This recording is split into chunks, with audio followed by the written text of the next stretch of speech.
भाग्य न सब दिन सोता है, देखें आगे क्या होता है। इसी विश्वास के साथ हम शुरू कर रहे हैं आज का practice set number 7। Hello everyone, 50 important question की श्रृंखला में आप सभी का स्वागत है। अरे भाई, हम प्रैक्टिस कर रहे हैं, मेहनत कर रहे हैं, तैयारी कर रहे हैं, सोए हुए सौभाग्य को भी जगाकर मानेंगे। और चलिए शुरू करते हैं बिना डिले किए हुए आज की श्रृंखला प्रश्न संख्या 1 के साथ। प्रश्न संख्या 1 है, ज्योग्राफी का सवाल है, जीएस का सवाल है। अच्छा क्वेश्चन है, इंपॉर्टेंट क्वेश्चन है। बोला गया है जो डोल ड्रम है ये किन अक्षांश रेखाओं के मध्य स्थित है। हम सभी जानते हैं कि ये हमारा क्या है। आप कहेंगे भाई पृथ्वी है। इसमें जो लेटी हुई रेखाएं हैं इसको हम लोग कहते हैं अक्षांश। तो ये जो डोल ड्रम है जिसको हम लोग शांत पेटी के नाम से भी जानते हैं, ये जो है 5 डिग्री उत्तर और 5 डिग्री दक्षिण अक्षांश के मध्य स्थित है, यानी कि ऑप्शन नंबर सी जो है वो इसका सही जवाब है। इसके अलावा एक और क्वेश्चन यहाँ से बन जाता है, काफ़ी पॉपुलर नाम है जिसको हम लोग कहते हैं अश्व अक्षांश। तो ये जो अश्व जिसको हम लोग घोड़ा कहते हैं, अश्व अक्षांश कहाँ से कहाँ तक बोला जाता है, तो ये 30 डिग्री से लेके 35 डिग्री उत्तर और दक्षिण दोनों तरफ, नॉर्थ और साउथ दोनों तरफ में हम लोग इसको क्या कहते हैं, अश्व पेटी यानी कि अश्व अक्षांश के नाम से जानते हैं। चलिए चलते हैं क्वेश्चन नंबर 2 की तरफ। सार गैसो सागर एक हिस्सा है, किस चीज का हिस्सा है ये हमसे पूछा गया है। ऑप्शन नंबर ए कहता है दक्षिणी अटलांटिक महासागर, ऑप्शन नंबर बी कहता है हिंद महासागर, ऑप्शन नंबर सी कहता है आर्कटिक महासागर, या फिर ऑप्शन नंबर डी कहता है उत्तरी अटलांटिक महासागर। तो इसका जो सही जवाब है वो होने वाला है उत्तरी अटलांटिक महासागर, यानी कि ऑप्शन नंबर डी इसका सही जवाब है। चलिए चलते हैं अगला क्वेश्चन, क्वेश्चन नंबर 3 की तरफ। भारत की केंद्रीय देशांतर रेखा कौन सी है? ठीक है, तो अक्षांश जो लेटी हुई रेखाएं हैं और देशांतर किसको कहते हैं, जो खड़ी हुई रेखाएं हैं। तो भारत की जो केंद्रीय देशांतर रेखा है जिसको हम लोग आईएसटी के नाम से जानते हैं, जो कि 5 राज्यों से होकर गुजरती हैं, और वो 5 राज्य कौन से हैं ये आपने कमेंट सेक्शन में बताने की कोशिश करनी है। ठीक है, फिलहाल जो इसका सही जवाब है वो होने वाला है 82.5 डिग्री ईस्ट यानी कि पूर्व में, यानी कि ऑप्शन नंबर ए जो है वो इसका सही जवाब है। चलते हैं नेक्स्ट क्वेश्चन, क्वेश्चन नंबर 4 की तरफ। हमारा मकसद है आपको कम टाइम में मैक्सिमम आउटपुट प्रदान करना, ताकि आने वाले एग्जाम्स चाहे वो एडीओ हो या फिर एएसओ हो, उसमें आप टाइम पे सटीक तरीके से आंसर क्वेश्चन का सही जवाब दे सके।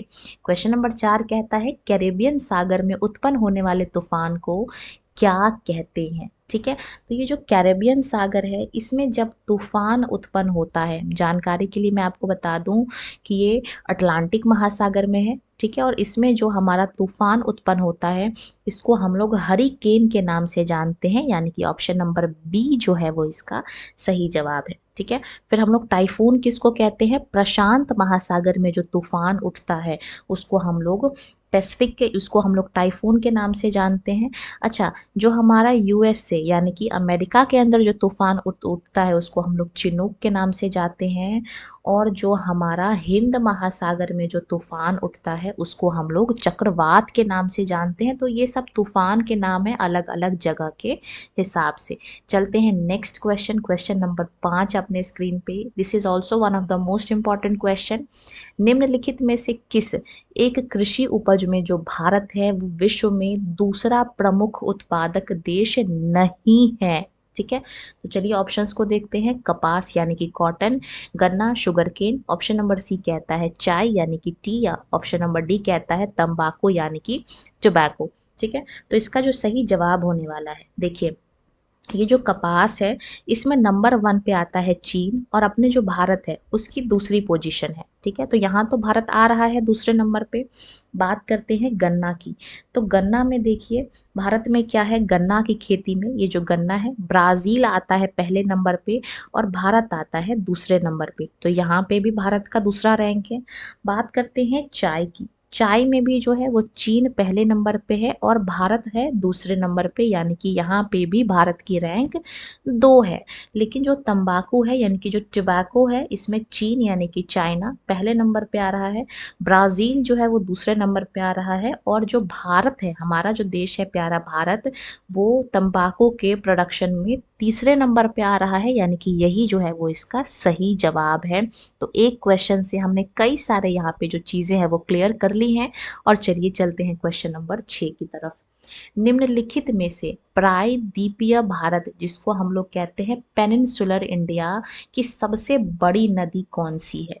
ध्यान से देखेंगे ऑप्शंस को। ऑप्शन ए कहता है महानदी, ऑप्शन बी कहता है गोदावरी, ऑप्शन सी कहता है कृष्णा, या फिर ऑप्शन डी कहता है कावेरी।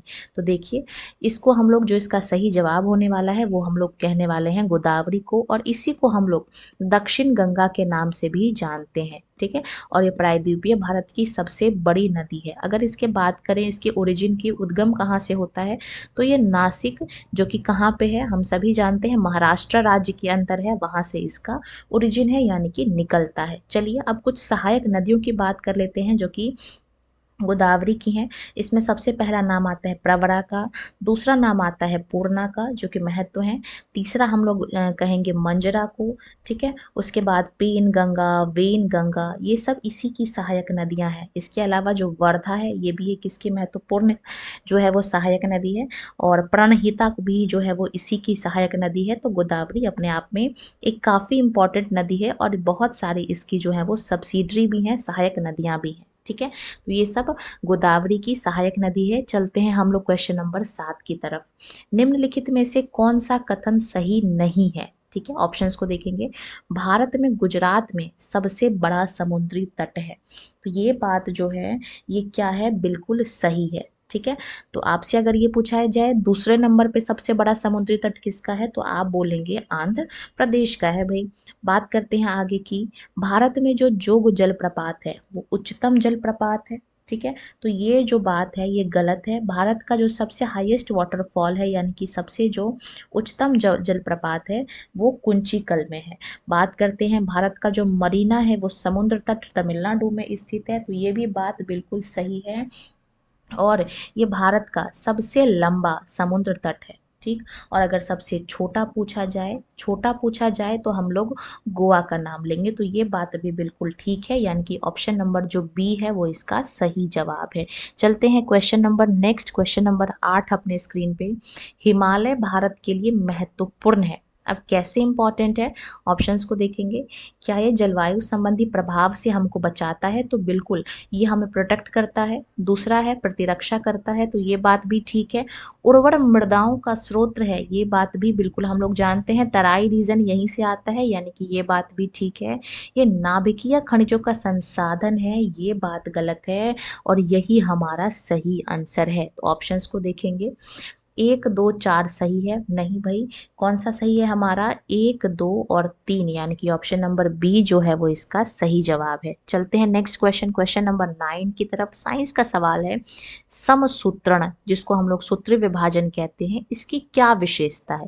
तो इसकी विशेषता ही यही है कि ये क्या है, सम विभाजन है, यानी कि इक्वल डिवीजन है। ठीक है, देखिए समसूत्री में क्या होता है, समसूत्रण में जो क्रोमोसोम्स होते हैं, यानी कि जो गुणसूत्र होते हैं, वो जनक में और पुत्री में, जो जनक शेल होता है, जनक कोशिका होती है, और जो पुत्री कोशिका होती है, दोनों में गुणसूत्र की संख्या बराबर होती है। इसी को हम लोग समसूत्रण के नाम से जानते हैं। चलते हैं क्वेश्चन नंबर 10 की तरफ। कौन सी कंडीशन है जिसमें पादप उग सकते हैं, यानी कि पौधे विकास कर सकते हैं? ऑप्शंस को देखेंगे। अच्छा, गलत विकल्प पर निशान लगाइए, जो इसमें से गलत है उसको हम लोग टिक करेंगे। चलिए पढ़ते हैं ऑप्शंस को। आवश्यक पोषक युक्त मृदा, तो भाई अगर मिट्टी अच्छी हो, पोषक तत्व हो, तो पादप उग सकता है। आवश्यक पोषक युक्त जल, तो अगर जल में अगर पोषक तत्व आ जाएं, न्यूट्रिएंट्स मिल जाएं, तो भी पादप उग सकते हैं। नेक्स्ट देखेंगे। जल या मिट्टी में से कोई एक जिसमें आवश्यक पोषक मौजूद हो, तो इसमें भी पौधे उग जाएंगे। तो सही आंसर हमारा कौन सा होगा?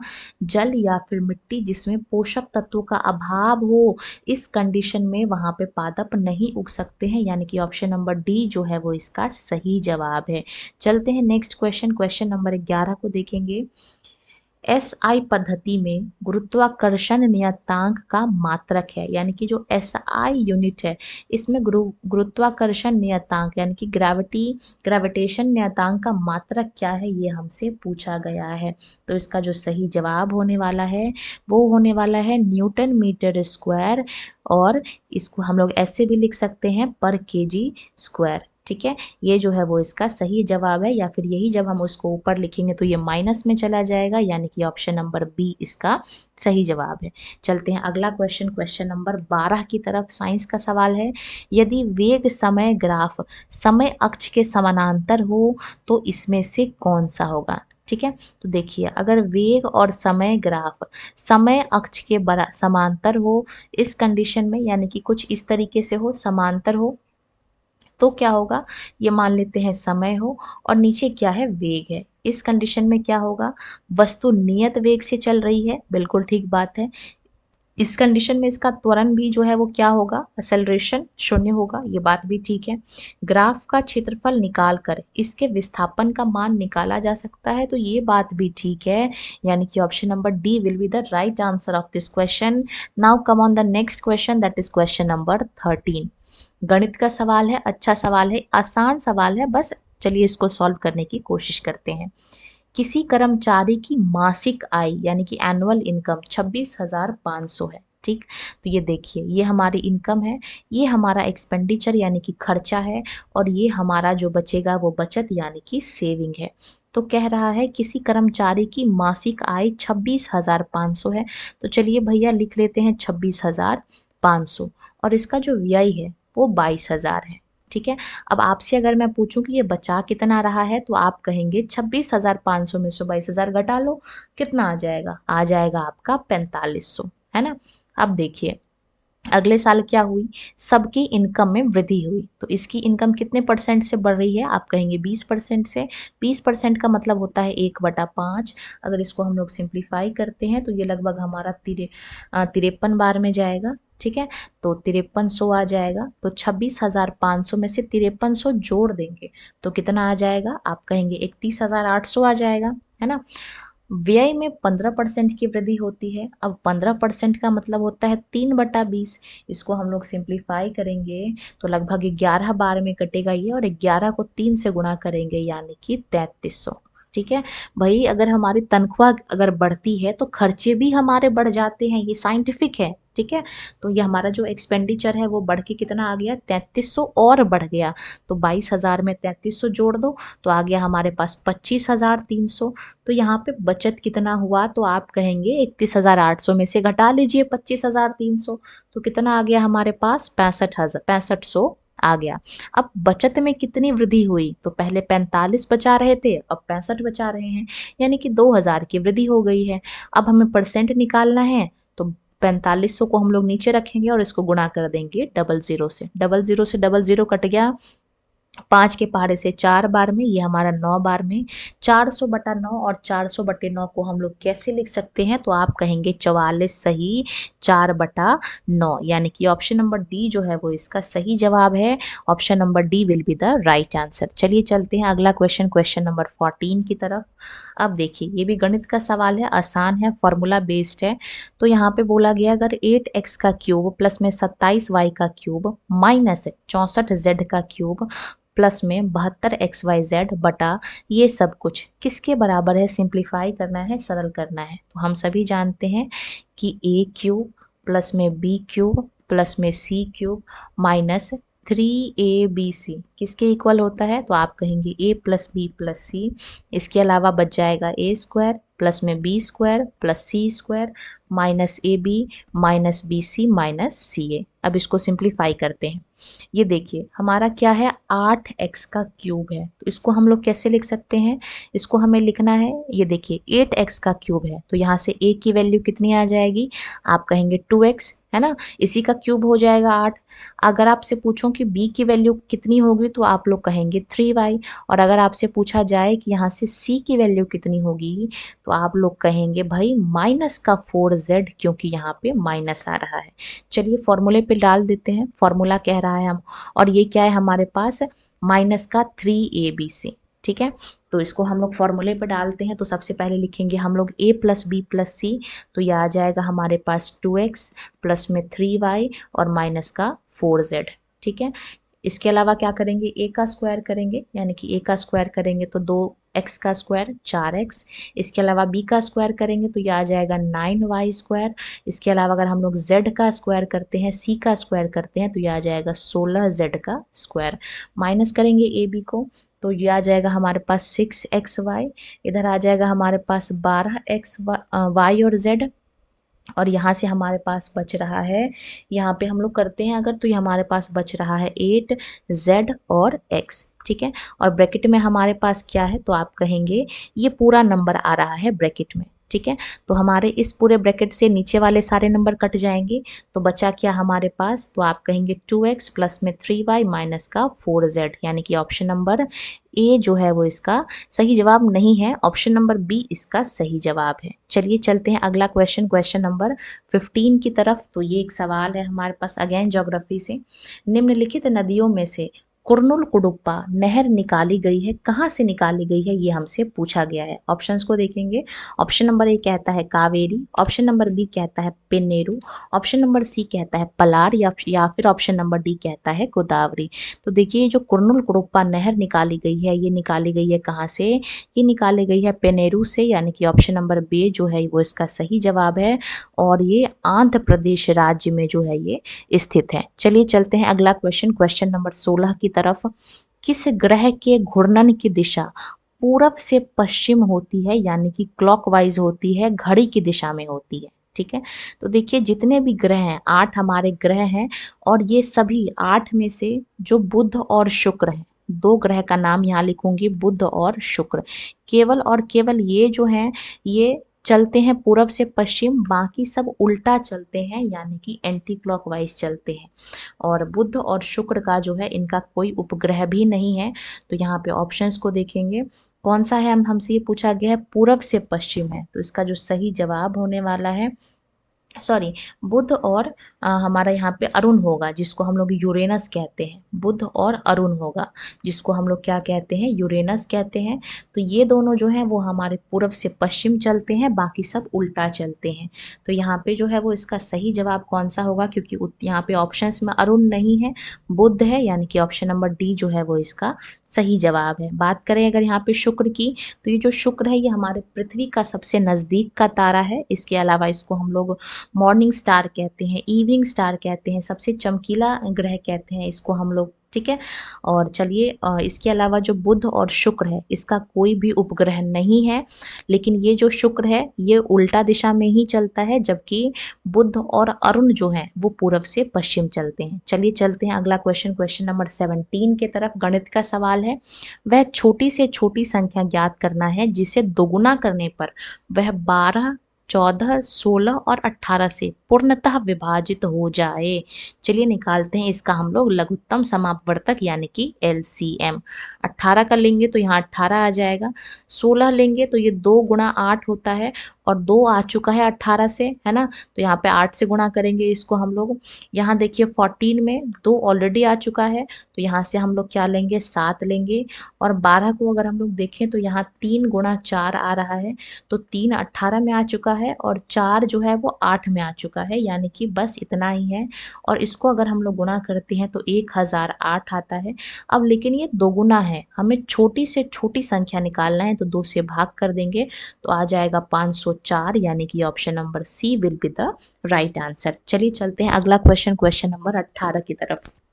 क्वेश्चन का सिलेक्शन कैसा है ये आपको कमेंट सेक्शन में बताना है। कुछ इम्प्रूव करना हो या कोई सजेशन देना है वो भी आप सजेस्ट कर सकते हैं। बाकी अगर आपको कोई चीज़ समझ में नहीं आती है वो भी आप कमेंट सेक्शन में पूछ सकते हैं। ये जितने क्वेश्चन सिलेक्ट किए गए हैं सभी इंपॉर्टेंट है, और सभी के एग्जाम्स में आने के एग्जाम के पैटर्न पे बेस्ड हैं। इसी तरीके के सवाल आपको आने वाले एग्जाम्स में देखने को मिलेंगे। इसी के साथ हमारा वर्क एंड टाइम का क्वेश्चन आ चुका है स्क्रीन पे। चलिए शुरू करते हैं। ए और बी एक काम को 6 और 8 दिनों में पूरा कर सकते हैं, यानी कि ए जो है वो किसी काम को पूरा कर सकता है 6 दिन में, और बी किसी काम को पूरा कर सकता है 8 दिन में। ठीक है, अब लेकिन ये लोग एक एक दिन करके काम कर रहे हैं। ठीक, तो सबसे पहले इसका एलसीएम ले लेंगे, तो एलसीएम आ जाएगा हमारे पास 24। ठीक है, 6 की अगर 6 दिन में अगर ए 6 दिन में काम कर रहा है तो इसकी क्षमता 4 होती है, और अगर बी अगर 8 दिन में काम कर रहा है तो इसकी क्षमता 3 होगी। ठीक है, यानी कि 2 दिन में काम कितना हो रहा है, आप कहेंगे 7 हो रहा है। ठीक, अब देखिए आगे देखिए, हमें कितना काम कराना है, 24 काम कराना है। तो यहाँ पे क्या करेंगे हम लोग, 3 3 से गुना कर देंगे। अब देखिए 3 दूनी 6 और यहाँ 7 दिया 21, यानी कि 6 दिन में कितना काम हो गया, आप कहेंगे भाई 6 दिन में 21 काम हो चुका है। अब 6 दिन हो गए, अब 7वें दिन कौन आएगा, तो आप कहेंगे ए आएगा, है ना। अब 6 काम हो चुका है, कितने काम बचे हुए हैं, आप कहेंगे भाई टोटल काम 24 है जिसमें से 21 काम हो चुका है, यानी कि 6 सही, 3 काम और बचे हैं और ए की क्षमता कितनी है, तो आप कहेंगे 4, यानी कि 6 सही 3/4 जो है वो इसका सही जवाब है। तो ऑप्शंस यहाँ पे गलत दे दिए गए हैं, 6 सही 3/4 जो है वो इसका सही जवाब है। चलते हैं अगला क्वेश्चन, क्वेश्चन नंबर 19 की तरफ। रीजनिंग का सवाल है, आसान क्वेश्चन है, चलिए सॉल्व करने की कोशिश करते हैं। बोला गया है यहाँ पे अगर प्लस और माइनस को आपस में बदल दिया जाए और गुणा और भाग को आपस में बदल दिया जाए तो इसको सॉल्व करने पर क्या आएगा, ये हमसे पूछा गया है। ठीक है, चलिए कोशिश करते हैं सॉल्व करने की। यहाँ 143 है, हम लोग क्या करेंगे, डिवाइड की जगह हम लोग, सॉरी माइनस की जगह क्या करेंगे, हम लोग प्लस करेंगे। ठीक है, कितना जोड़ेंगे, 28। अब यहाँ गुणा का साइन है तो हम लोग क्या करेंगे, भाग करेंगे यहाँ 4 से। यहाँ प्लस है तो माइनस करेंगे, और यहाँ पे हमारा क्या है, इसके अलावा यहाँ पे हमारा जो है वो भाग है। ठीक है, तो इसको हम लोग गुणा करेंगे और यहाँ प्लस है तो हम लोग इसको यहाँ पे माइनस करेंगे। तो चलिए सॉल्व करते हैं। 143 प्लस 4 के पहाड़े से जाएगा 7 बार में, गुणा 5 और माइनस का 22। इसके अलावा सॉल्व करेंगे तो 143 प्लस 7 पंचे 35 और इसमें से घटा देंगे 22। 143 में 33 जोड़ेंगे और 22 घटा देंगे तो हमारा कितना आ जाएगा, आप कहेंगे 156 आ रहा है, यानी कि ऑप्शन नंबर बी जो नंबर 20 देखेंगे। रीजनिंग का सवाल है, बोला गया है ए प्लस बी का मतलब है ए बी की माँ है, माइनस का बोला गया है ए बी की पत्नी है, ए गुणा बी का मतलब है ए बी का बेटा है, और डिवाइड का मतलब है ए बी का भाई है। तो इसके आधार पर एस का एल से क्या संबंध है, ये हमें बताया गया है, पूछा गया है। तो देखिए हमको इसको सॉल्व करना है, चलिए इसको ड्रॉ करने की कोशिश करते हैं। एल गुणा के, अब गुणा का मतलब क्या है, ए बी का बेटा है, यानी कि जो एल है वो बेटा है के का। तो चलिए के को ऊपर बनाते हैं और एल को नीचे। एल बेटा है तो इसको हम लोग बॉक्स से डिनोट करते हैं। बाकी प्लस का मतलब क्या है, ए बी की माँ है, तो ये जो हमारा के है ये माँ है डी की, तो ये महिला होगी, है ना। और ये किसकी माँ है, डी की, तो डी और एल भाई बहन है। आगे देखते हैं, डी माइनस एस, इसका मतलब क्या है कि ए बी की पत्नी है। अब अगर डी पत्नी होगी तो इसका मतलब ये लड़की होगी, और किसकी पत्नी है ये, तो आप कहेंगे एस की, तो एस को हम लोग उस एस से डिनोट करते हैं। ठीक है, और यहाँ पर डिवाइड का मतलब क्या है, डिवाइड का मतलब यहाँ पे आ जाता है कि ए बी का भाई है, यानी कि जो एस है वो भाई है किसका, टी का। तो इसके आधार पे हमसे पूछा गया है एस का एल से क्या संबंध है। तो देखिए इसका जो सही जवाब होने वाला है वो क्या होने वाला है, एस जो है एल डी का भाई है, और ये जो एस है ये डी का पति है, यानी कि एल का क्या होगा, बहन का पति, यानी कि ऑप्शन नंबर सी जो है वो इसका सही जवाब है। चलते हैं अगला क्वेश्चन, क्वेश्चन नंबर नेक्स्ट हमारा स्क्रीन पे आ चुका है, क्वेश्चन नंबर 21। एक कूट भाषा में इस शब्द को हमने ऐसे लिखा है, इस शब्द को हमने ऐसे लिखा है, तो इस वर्ड को हम लोग कैसे लिखेंगे ये हमसे पूछा गया है। चलिए इसको देखने की कोशिश करते हैं। यहाँ पे देखिए ये हमारा क्या है, 18 का स्क्वायर है, और 18 के स्क्वायर को हमने कैसे लिखा है, तो आप कहेंगे 19 का स्क्वायर। इसके अलावा ये 23 का स्क्वायर है 529, और ये कितने का स्क्वायर है, तो 24 का स्क्वायर है, यानी कि लास्ट के जो नंबर है उसके अगले स्क्वायर से उसको दिखाया गया है, वर्ग से दिखाया गया है। तो 625 का स्क्वायर है, और इसको हम लोग लिखेंगे 26 का स्क्वायर, और 26 गुणा 26 कितना होता है, तो आप कहेंगे 676। तो कौन सा हमारा ऑप्शन होगा, ये हट जाएगा, ये हट जाएगा, इन दोनों में से कोई होगा। बाकी आगे सॉल्व करने की कोशिश करते हैं। ई यू को हमने लिखा है एल एन, तो इसमें हमने कितना जोड़ा है, आप कहेंगे भाई इसमें हमने 7 जोड़ा है, और यू को क्या लिखा है, एन लिखा है, यानी कि इसमें से 7 को घटाया है, इसी पैटर्न पे काम कर रहा है।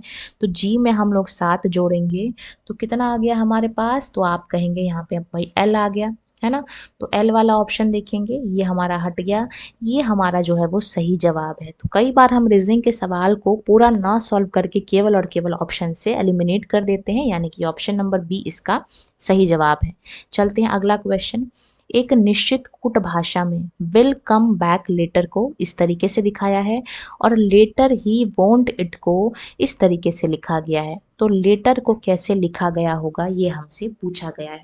ध्यान से देखिए, दोनों सेंटेंस में लेटर आ रहा है ना। तो दोनों सेंटेंस में जो लेटर होगा वो दोनों में कॉमन होगा।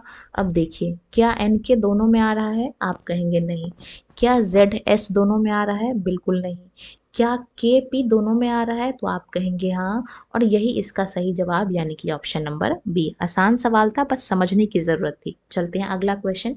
ये भी रीजनिंग का सवाल है, आसान क्वेश्चन है, इस पैटर्न को पूरा करना है।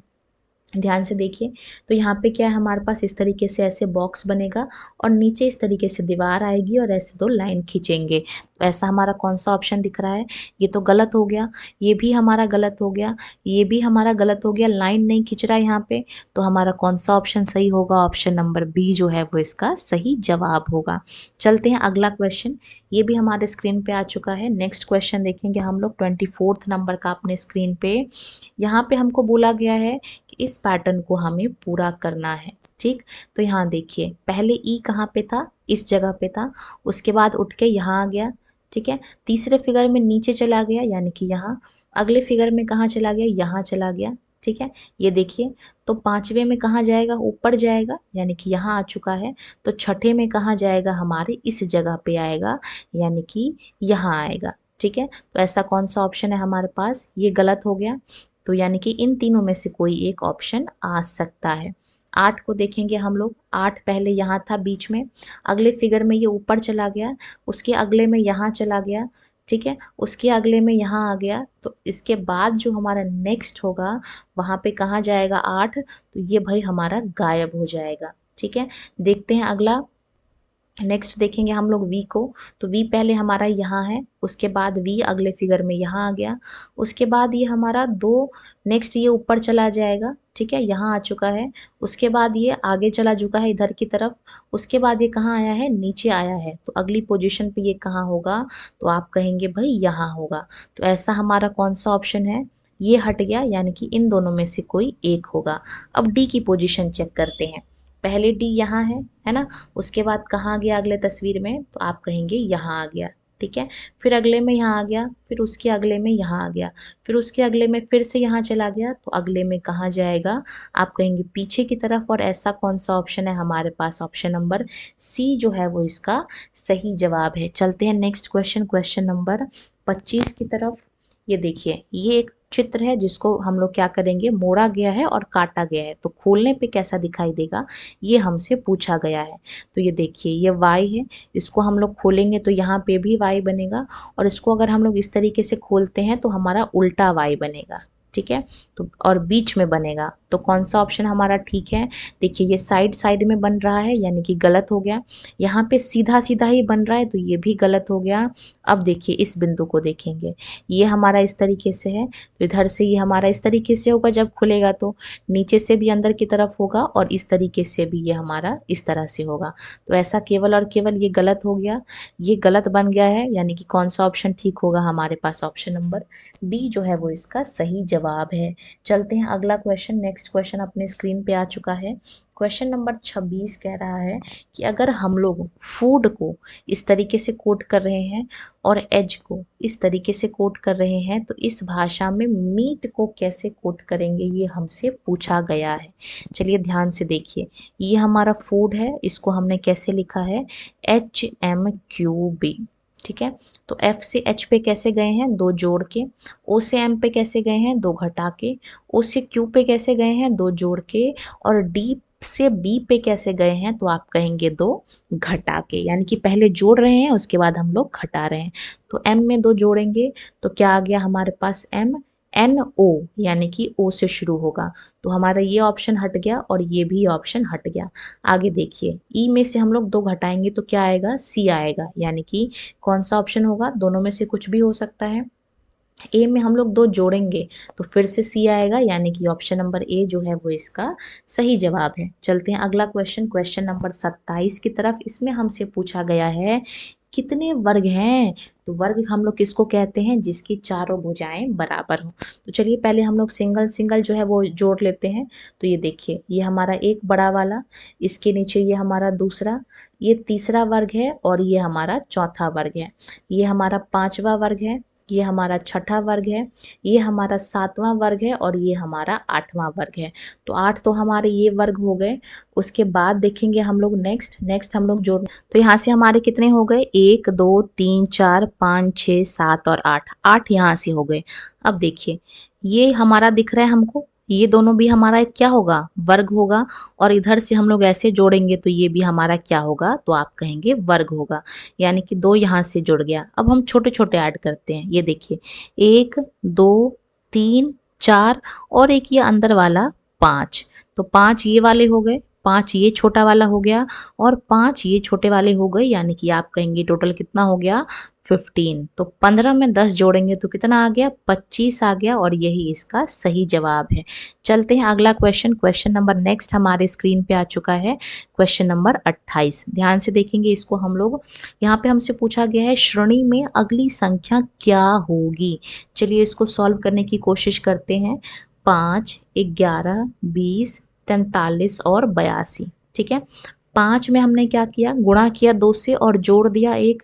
11 में हमने क्या किया, यहाँ पे गुणा किया 2 से और घटा दिया 2, है ना। इसके अलावा हमने क्या किया, 20 में हमने 2 से गुणा किया तो 40 आ गया, और 40 में हम लोग 3 जोड़ देंगे तो कितना आ जाएगा, 43, ठीक है। 43 को हमने फिर से 2 से गुणा किया तो कितना आ गया, 86 आ गया, और इसमें से हम लोग क्या करेंगे, 4 घटा देंगे तो 82 आ जाएगा। ऐसे ही यहाँ पे हम लोग 5 से गुणा करेंगे और 5 घटा देंगे, तो यहाँ पे जो हम लोग गुणा करेंगे और उसमें से 5 घटाएंगे तो कितना आ जाएगा, 165, यानी कि ये जो है वो इसका सही जवाब है। चलते हैं अगला क्वेश्चन, क्वेश्चन नंबर 29 की तरफ। प्रकाश संश्लेषण, जिसको हम लोग फोटोसिंथेसिस कहते हैं, में कौन सा प्रकाश का परास सबसे कम प्रभावशील है। तो देखिए इसमें सबसे कम पूछा गया है, तो अगर सबसे कम पूछा जाए तो हरा होगा, और अगर सबसे अधिक पूछा जाए, सबसे अगर अधिक पूछा जाए तो कौन सा होगा, लाल होगा, यानी कि ऑप्शन नंबर बी जो है वो इसका सही जवाब है। चलते हैं नेक्स्ट क्वेश्चन, क्वेश्चन नंबर 30 अपने स्क्रीन पे आ चुका है। हमसे बोला गया है ओंकेश्वर परियोजना किस नदी से संबंध रखता है, ये हमसे पूछा गया है, ओंकेश्वर परियोजना, ठीक है। ऑप्शंस को देखेंगे ध्यान से, तो ऑप्शन नंबर ए कहता है चंबल, ऑप्शन नंबर बी कहता है नर्मदा, ऑप्शन नंबर सी कहता है ताप्ती, और ऑप्शन नंबर डी कहता है भीमा। तो ये जो हमारा ओंकेश्वर प्रोजेक्ट है ये नर्मदा नदी पे स्थित है, यानी कि ऑप्शन नंबर बी इसका सही जवाब है। चलते हैं नेक्स्ट क्वेश्चन। देश में गेहूं उत्पादन में प्रति हेक्टेयर भारत का कौन सा राज्य अग्रणी है, ठीक है। तो यहाँ पे प्रति हेक्टेयर बोला गया है, हमको शब्द को पकड़ना है। अगर इस तरीके से पूछा जाए तो वो पंजाब होगा, है ना। और अगर हमसे ये पूछा जाए कि भारत में सबसे ज्यादा गेहूं का उत्पादन कहाँ होता है, तो वो हमारा फिर क्या होगा, उत्तर प्रदेश होगा, ठीक।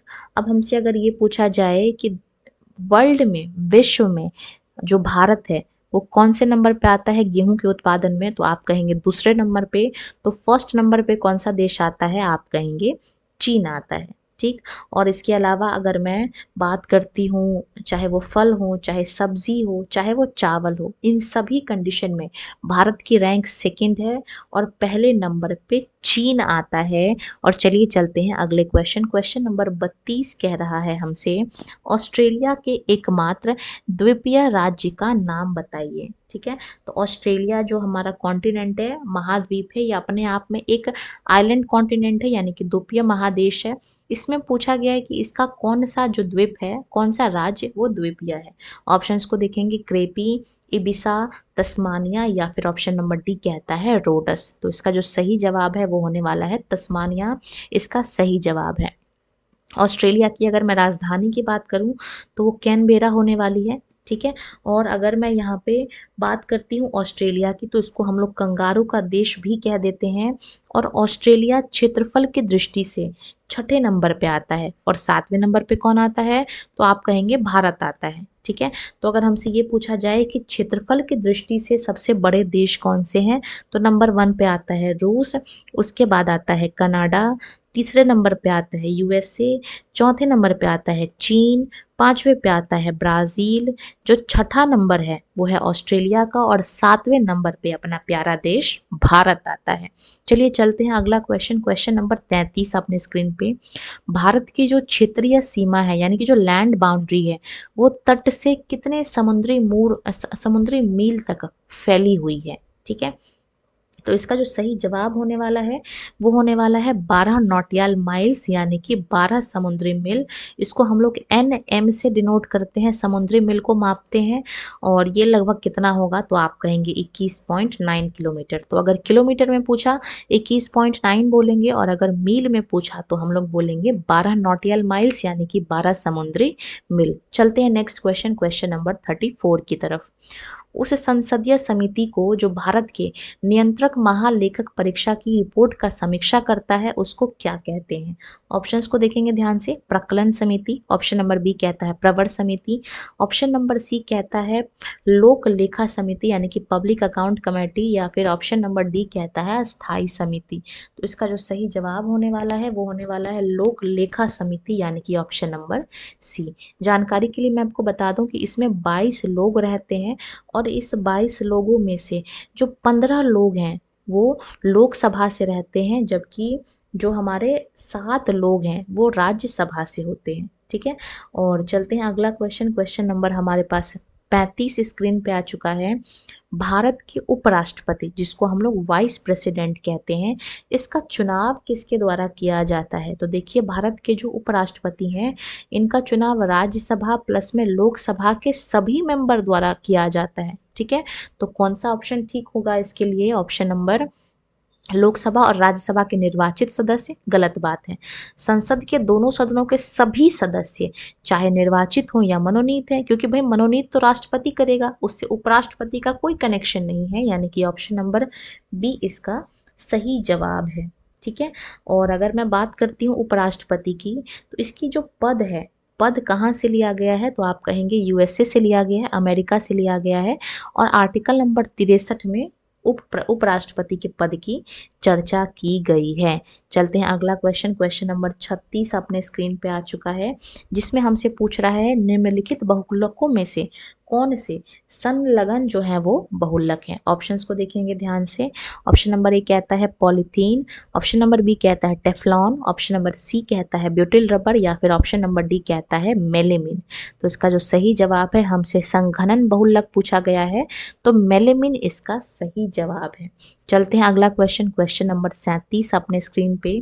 अगेन हमारे पास पाइप एंड सिस्टर्न का क्वेश्चन है, तो इसको ध्यान से देखेंगे। प्रतिदिन 6 घंटे कार्य करने वाले 12 पंप, तो कितने घंटे काम हो रहा है, आप कहेंगे 6 घंटे। टोटल कितने पाइप हैं, 12 घंटे। और भरे जलाशयों को 15 दिन में खाली कर सकता है, यानी कि काम कितना हो रहा है, आप कहेंगे 15। तो ठीक इसी प्रकार से अगर हम लोग 10 घंटे काम करते हैं, 6 दिन लगा के काम करते हैं, तो कितने पंप उसको खाली कर देंगे, ये हमसे पूछा गया है। तो इसको हमने x मान लिया। सिंप्लीफाई करते हैं, 6 से 6 कट गया हमारा, 5 के पहाड़े से 2 बार में और 5 के पहाड़े से 3 बार में काटेंगे फिर से, तो 2 के पहाड़ से हमारा 6 बार में कटेगा, यानी कि 6 तिया 18। ऑप्शन नंबर ए जो है वो इसका सही जवाब होने वाला है। चलते हैं अगला क्वेश्चन, क्वेश्चन नंबर 38 अपने स्क्रीन पे। गणित का सवाल है, आसान क्वेश्चन है, सॉल्व करने की कोशिश करते हैं। एक व्यक्ति किसी कंपनी में कुल 10,000 का निवेश करता है। ठीक, कुछ पैसों को वो 10% ब्याज पे लगाता है और कुछ पैसों को वो 15% ब्याज पे लगाता है। तो टोटल 2 साल में उसको कितना इंटरेस्ट मिल रहा है, आप कहेंगे 2400। तो 15% पे कितनी राशि इन्वेस्ट की गई, निवेश की गई, वो हमसे पूछा गया है। ठीक है। मान लेते हैं पहला जो हमारा निवेश राशि है वो x है। ठीक, अभी कितने परसेंट पे निवेश किया गया, तो आप कहेंगे 10% पे, 2 साल के लिए, और भाग करेंगे 100 से। ठीक है। आगे देखिए, दूसरा हमारे निवेश की राशि कितनी हो जाएगी, तो आप कहेंगे दोनों का मिला के 10,000 है, और अगर एक x है तो दूसरा हमारा क्या हो जाएगा 10,000 माइनस का x। 15% यहाँ पे ब्याज राशि है 2 साल के लिए, और इसको भाग करेंगे 100 से, तो हमारे पास टोटल ब्याज कितने का आ रहा है 2400 रुपये का। चलिए सिंप्लीफाई करने की कोशिश करते हैं। 2 से हमारा 2 कट गया और यहाँ पे आ जाएगा 1200। ठीक है, अगेन काटेंगे इसको हम लोग, तो 5 के पहाड़ से ये चला जाएगा 2 बार में। ठीक है, यहाँ 5 के टेबल से चला जाएगा 3 बार में, और यहाँ 5 के टेबल से जाएंगे तो 240 बार में। यहाँ बच गया हमारे पास 2x।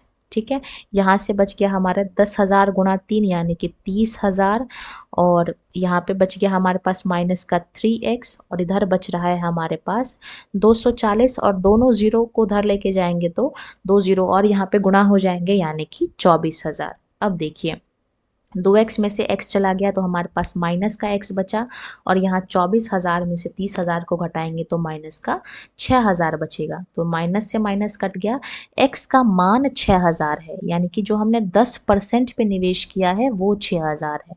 हमको निकालना है 15% वाला। टोटल कितना निवेश है, आप कहेंगे 10,000। 10,000 में से 6,000 घटा लीजिए, यानी कि 4,000 इसका सही जवाब है। ऑप्शन नंबर ए जो है वो इसका सही आंसर है। चलते हैं अगला क्वेश्चन नंबर 39 की तरफ। एवरेज का सवाल है, औसत का आसान क्वेश्चन है। यहाँ पे बोला गया है हमसे, एवरेज का सवाल है, बोला गया है यहाँ पे 36 संख्याओं का औसत 45 पाया गया है। तो गुणा कर लेते हैं, 36 गुणा 45 कितना आ गया भाई, तो आप कहेंगे 1620 रुपये। बोला गया बाद में कि 84 को गलती से 48 पढ़ लिया गया, यानी कि जोड़ना था 84, जोड़ दिया हमने 48, तो यहाँ पे कम हमने जोड़ दिया, यानी कि कुछ और जोड़ना बाकी है। तो कितना जोड़ना बाकी है, आप कहेंगे घटा लो इन दोनों को, यानी कि 36 और जोड़ेगा। तो 1620 में 36 को अगर हम लोग ऐड करते हैं तो कितना आ गया हमारे पास 1656, और हमें सही औसत निकालना है तो टोटल कितनी संख्याएं हैं 36। ठीक है, काटेंगे तो ये लगभग हमारे कटेगा 6 बार में, और ये कटेगा हमारे पास 276 बार में। फिर से काटेंगे, 6 को भाग करेंगे इससे तो 46 बार में कटेगा, यानी कि ऑप्शन नंबर ए जो है वो इसका सही जवाब है। चलते हैं अगला क्वेश्चन, मैथ्स का सवाल है, सॉल्व करने की कोशिश करते हैं। यहाँ पे देखिए क्या बोला गया है, यहाँ पे ये भाग है। ठीक है, इसको करेक्ट कर लेना है, ये डिवाइड है। सॉल्व करने की कोशिश करते हैं। यहाँ पे बोला गया है 2 गुणा 7, तो कितना हो जाएगा 14, माइनस का 5 है, और डिवाइड, क्योंकि सबसे पहले हम लोग भाग को सॉल्व करते हैं, तो 9 को 3 से हम लोग डिवाइड करेंगे तो कितना आ जाएगा हमारे पास प्लस का 3। डिवाइड है तो डिवाइड की जगह हम लोग डिवाइड का सिंबल देते हैं। ब्रैकेट को सॉल्व करेंगे यहाँ पे तो 4 + 2 6, और 6 का स्क्वायर करेंगे तो आ जाएगा हमारे पास 36। ठीक है, और गुणा में क्या है, तो आप कहेंगे 2 है। यहाँ पे देखिए 14 में 3 जोड़ेंगे तो 17 आएगा, और 17 में से 5 घटा लेंगे तो 12 आएगा, और भाग में हमारे पास कितना आएगा 36, और गुणा में क्या है, तो आप कहेंगे 2 है। 12 के पारे से 3 बार में 36। ठीक है, तो यहाँ पे क्या बचा 2/3, यानी कि ऑप्शन नंबर सी जो है वो इसका सही जवाब है। चलते हैं अगला क्वेश्चन नंबर 41 अपने स्क्रीन पे। रीजनिंग का सवाल है, आसान क्वेश्चन है, इसको सॉल्व करने की कोशिश करते हैं। बोला गया है श्रीमान क्यों है, जो कि बिंदु से ड्राइव करना शुरू करते हैं। ठीक है, और उत्तर की ओर बिंदु क्यू से ड्राइव करना शुरू करते हैं। एक श्रीमान है जो कि बिंदु क्यू से ड्राइव करना शुरू करते हैं, और उत्तर की ओर 7 किलोमीटर चलते हैं। तो ये मान लीजिए ये बिंदु क्यू है हमारे पास, उत्तर की ओर जाएंगे तो ऊपर जाएंगे 7 किलोमीटर। बोला गया है फिर बाएं मुड़ते हैं, तो बाएं इधर होगा और 9 किलोमीटर चलता है। फिर बोला गया है कि फिर हम कहाँ मुड़ रहे हैं, दाएं मुड़ता है और 6 किलोमीटर चलता है। फिर बोला गया है यहाँ पे कि बाएं मुड़ता है और 7 किलोमीटर चलता है। फिर बोला गया है हमसे कि ये फिर कहाँ चलेगा, अंतिम बार बाएं मुड़ेगा और 13 किलोमीटर चलेगा। तो ये कहाँ पहुँच जाएगा, आप कहेंगे नीचे। तो जहाँ से इसने शुरू किया था वहाँ और इसके बीच में कितनी दूरी है, ये हमसे पूछा गया है। तो देखिए यहाँ से लेके यहाँ तक की दूरी 9 है, है ना।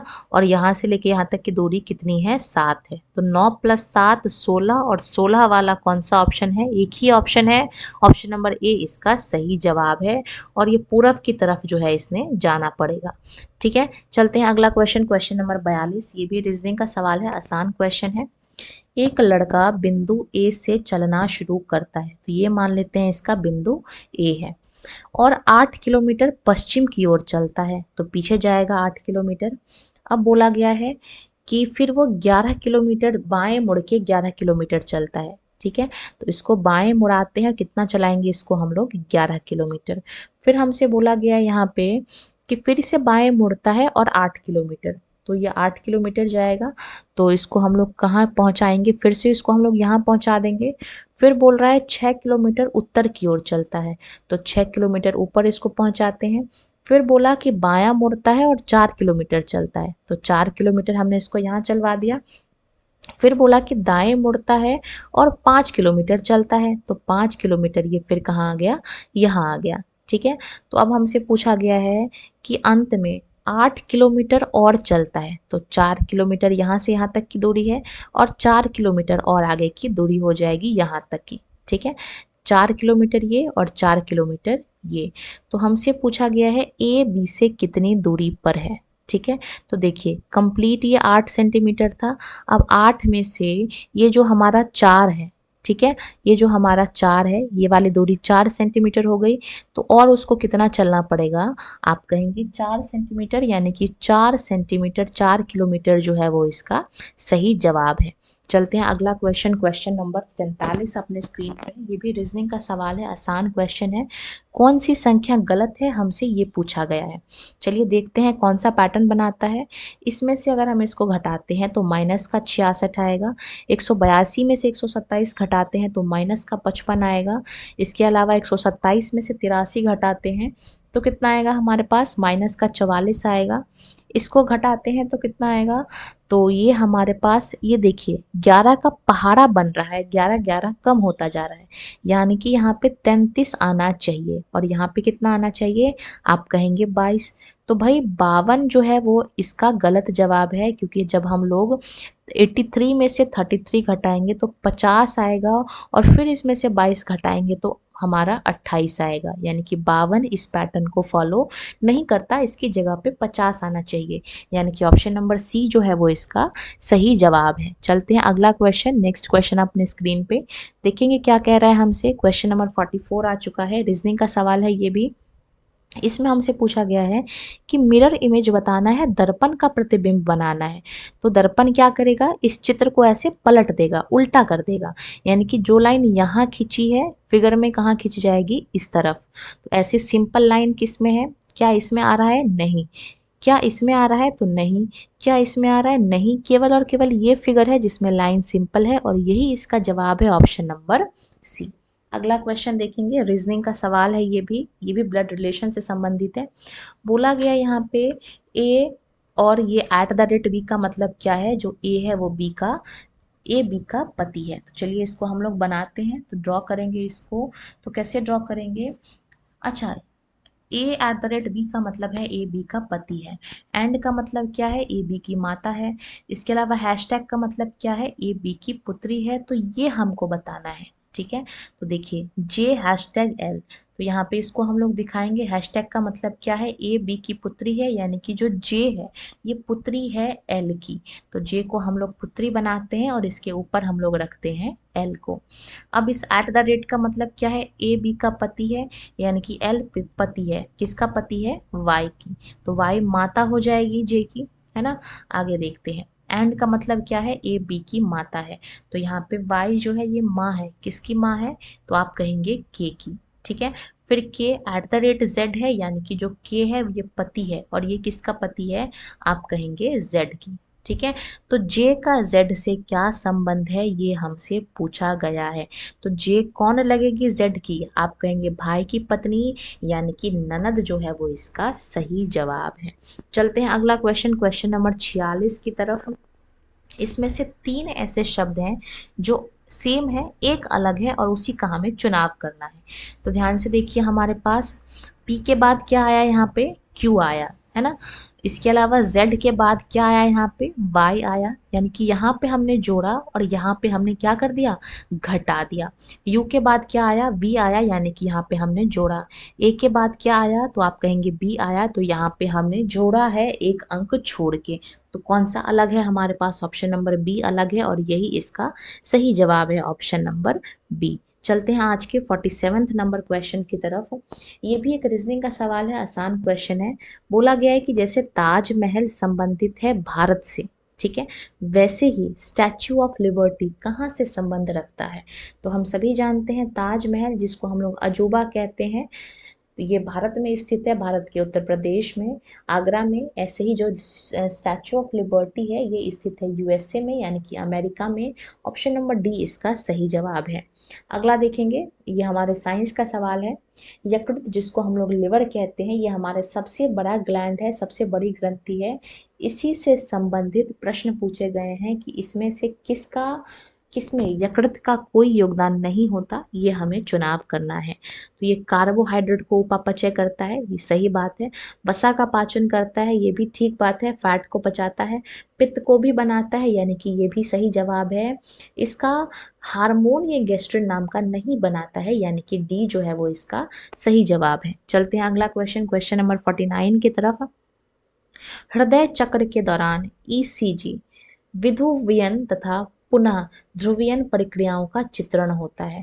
तो कौन सी तरंगे इसमें से उत्पन्न नहीं होती हैं, ये हमसे पूछा गया है। ऑप्शंस को देखेंगे, अलिंदों का विध्रुवीयन, अलिंदों का पुनः विध्रुवीयन, निलयों का विध्रुवीयन, या फिर निलयों का पुनः ध्रुवीयन। तो इसका जो सही जवाब होने वाला है वो होने वाला है ऑप्शन नंबर बी, अलिंदों का पुनः विध्रुवीयन। चलते हैं आज के आखिरी क्वेश्चन की तरफ। दो प्रकाश स्रोत एक वर्षीय कहे जाते हैं जब यदि उसमें नियत हो। अब क्या नियत हो, ये दोनों क्या होने चाहिए, पथांतर होना चाहिए, तभी ये लोग क्या कहलाएंगे, एक वर्षीय कहलाएंगे। तो ये रहे प्रैक्टिस सेट नंबर 7 के 50 महत्वपूर्ण क्वेश्चन। इसी के साथ हम इस सेट को यहीं पे विराम लगाएंगे, बाकी जल्द मिलेंगे अगले प्रैक्टिस के साथ। फिलहाल वीडियो में बने रहने के लिए धन्यवाद। वीडियो अच्छी लगी हो तो वीडियो को लाइक करना, और ऐसे ही और प्रैक्टिस सेट्स को देख लेने के लिए चैनल को सब्सक्राइब कर लेना है। धन्यवाद।